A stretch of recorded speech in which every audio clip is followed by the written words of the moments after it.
আমরা আজকে মূলত একটা বিষয় নিয়ে কথা বলতে এসেছিলাম।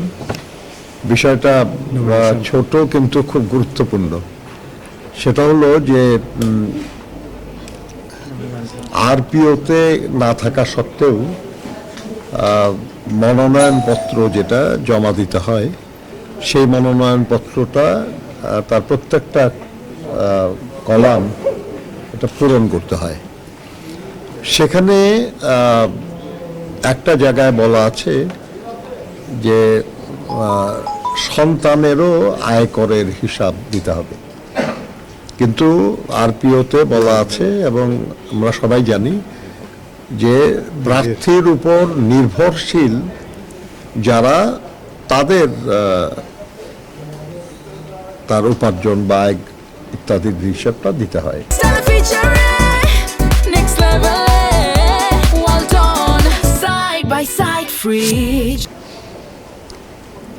কিন্তু এবার সেটার সাথে সন্তান বলে একটা কলাম করা হয়েছে, যেটা নিয়ে সব জায়গায় একটা প্রশ্নের সব উদ্বেগ হয়েছে যে এটা মানেটা কি।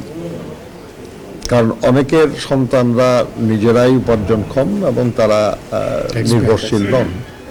অনেকেই দেশের বাইরে থাকেন, অনেকেই আলাদা ট্যাক্স পেয়ার, নিজেরা আলাদাভাবেই ট্যাক্স পেই তারা আর কি।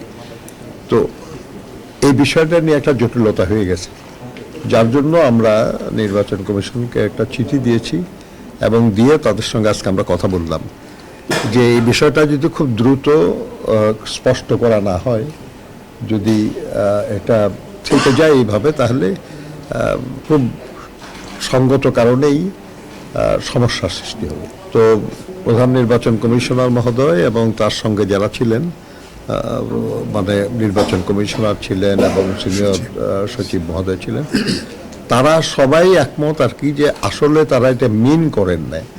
তারা মিন করেছেন নির্ভরশীল যারা, তাদের আর কি, যারা সব সন্তানকে মিন করেন নাই।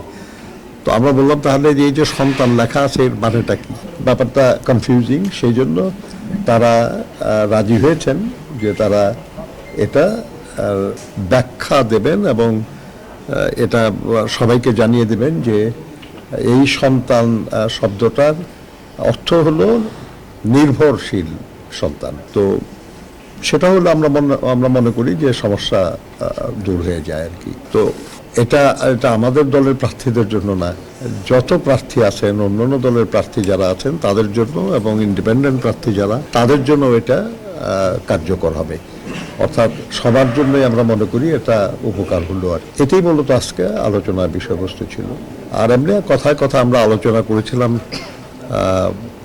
সোশ্যাল মিডিয়ায় এআই এর ব্যবহারের মানে সমস্যাটা নিয়ে, যে টেকনোলজি কল্যাণকর এবং উন্নয়নের জন্য বলেন, সমৃদ্ধির জন্য বলেন, সব কিছুতেই টেকনোলজি গুরুত্বপূর্ণ এবং প্রয়োজনও, কিন্তু এর অপব্যবহার এটা সমাজ এবং সভ্যতা বা উন্নয়ন সব কিছুর জন্যই ক্ষতির কারণ। কাজেই যদি এআই বা টেকনোলজির অন্যান্য মাধ্যম ব্যবহার করে যদি কেউ অপপ্রচার করে কিংবা যদি কেউ মানহানিকর কিছু করে, তাহলে এই ব্যাপারে নির্বাচন কমিশন যেন শক্ত ভূমিকা নেয়, সেটার জন্য আমরা বলেছি। নির্বাচন কমিশনের একটা অফিস আছে, তারা এটা দেখাশোনা করে এবং বাংলাদেশের বিভিন্ন প্রতিষ্ঠানেরও, সরকারি প্রতিষ্ঠানগুলি, তাদেরও নিজস্ব মেকানিজম আছে। তারা সবাই মিলে এ ব্যাপারটা খেয়াল রাখবেন এবং আরও সক্রিয় হবেন তারা বলেছেন। আমরা তাদেরকে এটাও অনুরোধ করেছি যে এটা বন্ধ করার যে প্রক্রিয়া, সেই প্রক্রিয়াটা একটু সময় সাপেক্ষ, কিন্তু আপনারা যদি খুব দ্রুত ফ্যাক্ট চেক করে যদি এটাকে ফেক চিহ্নিত করেন, তাহলে আপনার এই নিয়ে নেতিবাচক প্রচারণাটা কম ক্ষতিকারক হবে। তো এটাও তারা বিবেচনার আশ্বাস দিয়েছেন আমাদের।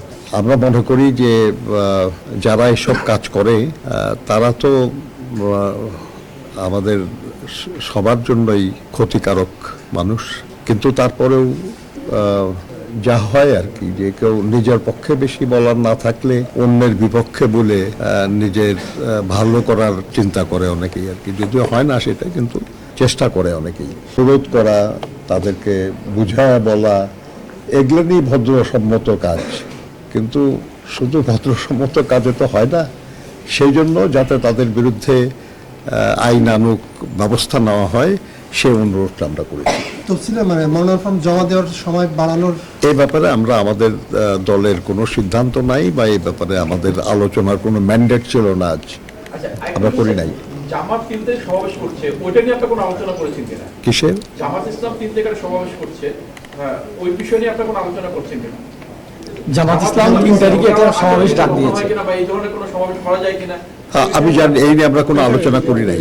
তবে আমার জানা মতে, আমি একজন রাজনৈতিক কর্মী হিসেবে আমি যেটা বুঝি, যে নির্বাচনী প্রচারণা এখন বন্ধ, কিন্তু যে কোনো রাজনৈতিক সংগঠনের সাংগঠনিক কার্যক্রম কিন্তু বন্ধ নাই।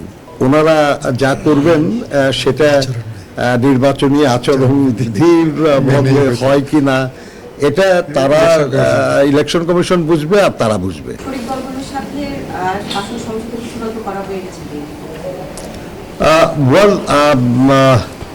শরিক দলগুলির সঙ্গে আলোচনা করেই করা হয়েছে অনেক কিছু, তারপরে এখনো সময় আছে, একবারে চূড়ান্ত তো ভাই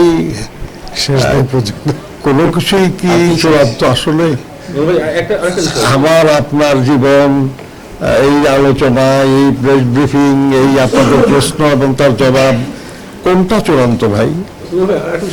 শোনা যাচ্ছে যে এনসিপির সঙ্গে জামাতের অ্যালাইন হচ্ছে, জোটবদ্ধ হচ্ছে নির্বাচন। এই বিষয়টা বিএনপি কিভাবে দেখছে, বা বিএনপি কিভাবে দেখছে এটা?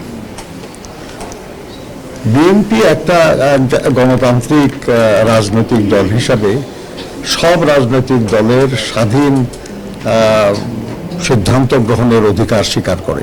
যদি কোনো রাজনৈতিক দল তার আদর্শ,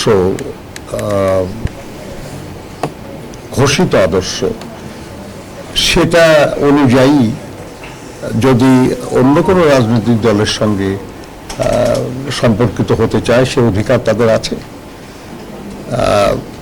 অবশ্য আমরা এটাও দেখলাম আর কি, যে তাদের এই সিদ্ধান্ত না, তাদের এই ভাবনার সঙ্গে দ্বিমত পোষণ করে তাদের অনেক নেতৃবৃন্দ দল ছাড়ার ঘোষণা দিয়েছেন। অর্থাৎ মনে হয় যেন তাদের ঘোষিত আদর্শ বা ঘোষিত ভাবনার সঙ্গে তাদের এই নতুন চিন্তা, এটা বোধহয় যাচ্ছে না আর কি।